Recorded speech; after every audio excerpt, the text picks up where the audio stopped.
Right? We come from a great society. We come great ancestors that built great civilizations that had a great sophisticated understanding of the universe, so great that they can predict the future, so great that they can predict earthquakes, that so great that they can retell their history 50,000 years. So we're not a people of criminals. We've never been criminals, but we've been treated as such. And that's why we see the attacks on higher education. We see them closing the doors every single second they got. Every opportunity they get, they're trying to close the doors. At UCLA, a couple years back, they wanted to change the requirements for students to arrive to UCLA. No, at UCLA, Raza is only 11% of the student population.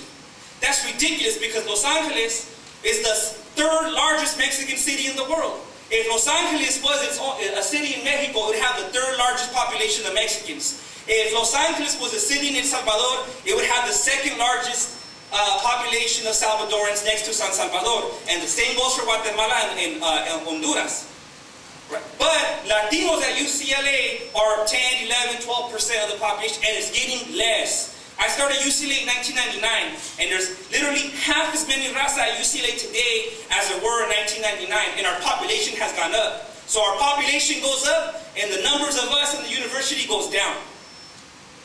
Okay? And we see that across the board. It's not just UCLA. We see that happening at UCR. We see that happening in the Cal States where they're raising the requirements. But they're not raising their requirements because because they need better students. They're raising their requirements because they want to exclude Raza. Because they know the potential in the Raza is here. And that's why this scholarship is so important. Because it's giving an opportunity to those who otherwise would not have the opportunity.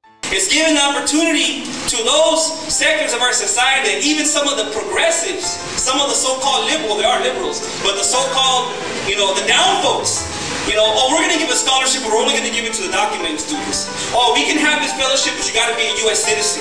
Oh, you can come in this program, but you got to be quote unquote legal. They use the same language as the oppressor, and they exclude a large sector of our community.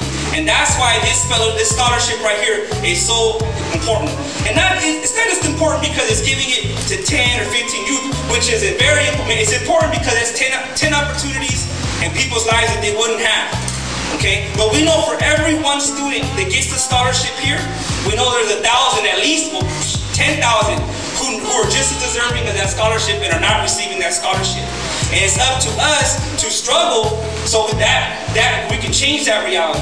And we can change that reality by adopting the philosophy of the Raza Educators and being part of a proud history, right? So that's what's important about this scholarship, because it's supporting the students that are in the front line of the struggle and that long tradition that we come from. And then within that long tradition, there's a quote that goes all the way back to 1898. And José Martí said, "Desgraciados los pueblos donde los jóvenes sean sumisos y los estudiantes no hagan temblar el mundo." So let's make the world shake. Hagamos temblar el mundo.